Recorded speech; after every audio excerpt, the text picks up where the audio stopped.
Alors, on va prendre une nouvelle question. Il s'agit de Nicole, quartier Vallon-Suisse. Alors, Nicole te demande, Nicolas, que pensez-vous de la situation financière actuelle de la ville de Rouen?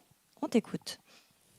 Alors ça, c'est un sujet extrêmement important. J'ai été président d'une région, la région Haute-Normandie. Gérer l'argent public, c'est gérer l'argent du contribuable. Ça n'est pas notre argent, c'est l'argent du bien commun. Et ça nécessite une attention, une exigence du quotidien. Ça, je peux le dire par expérience. Si on ne fait pas attention au quotidien, on peut vite se retrouver avec des dépenses inconsidérées. Et derrière, il n'y a pas de mystère. Vous savez, les dépenses publiques, c'est comme pour un ménage.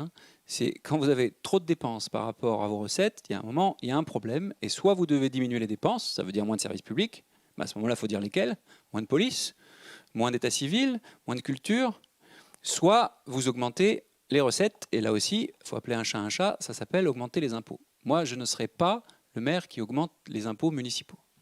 Donc il faut une attention du quotidien et une exigence constante sur ces sujets. La situation financière de la ville de Rouen, elle est très fragile.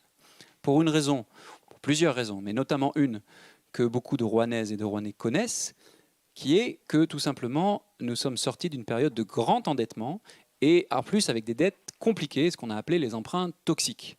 Il a fallu éponger tout ça. D'abord, il a fallu renégocier tout ça. C'est Valérie Fournéron et Emmanuel Jean Desmingal, qui étaient adjointes aux finances à l'époque, qui ont dû renégocier tout ça. Mais on en a payé les conséquences en termes tout simplement de taux d'intérêt, donc d'argent donné à des banques, d'argent perdu pour les services publics ici, pendant longtemps. Et on a eu un taux d'endettement qui est monté, qui aujourd'hui, il faut le dire, grâce à l'action et à la gestion d'Yvon Robert, est revenu à un niveau qui est stable, qui est correct, mais qui reste quand même assez élevé. On est autour de 160 millions d'euros pour un budget global de 200 millions d'euros. Donc ça fait à peu près, 110 000 habitants, 1 500 euros de dette par habitant. Si vous prenez, pour comparer, une ville comme Angers, 900 euros par habitant. Rouen, 1 500 euros par habitant. Je vais aller plus loin. Les impôts locaux à Rouen, oui, ils sont relativement élevés. Ce pas les plus élevés de France, mais on est quand même dans une tranche plutôt élevée pour les villes de taille comparable. Donc, quand vous avez une situation financière qui est fragile, où on sort d'une période de désendettement, et quand en plus les impôts locaux sont déjà assez élevés, il faut faire très attention à ne pas réendetter de façon déraisonnable la ville. Bien sûr qu'il faut investir dans l'avenir. Et c'est la raison pour laquelle, avec le levier municipal et le levier métropolitain, on doit pouvoir porter des projets. On l'a fait d'ailleurs ces dernières années. Quand vous regardez la ville de Rouen, elle s'est complètement transformée sur les 10-15 dernières années. Il suffit de regarder les quais, le centre-ville, l'hippodrome des Bruyères, le jardin des plantes, etc., etc.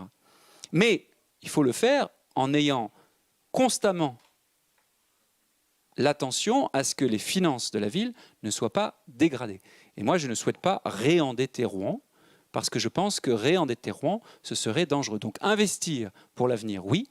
Réendetter Rouen de façon déraisonnable, non.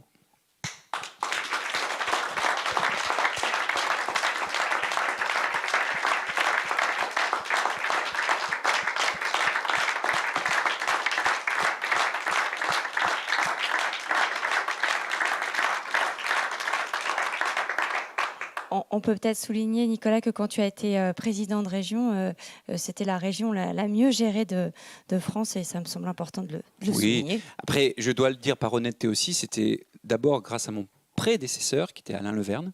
Et moi, j'ai essayé de gérer au mieux selon ce qu'il m'avait, à vrai dire, enseigné en matière de gestion des finances publiques. J'ai été président pendant 2 ans. Et c'est vrai qu'on n'a pas tout fait parfaitement, mais ce point-là était positif. Oui.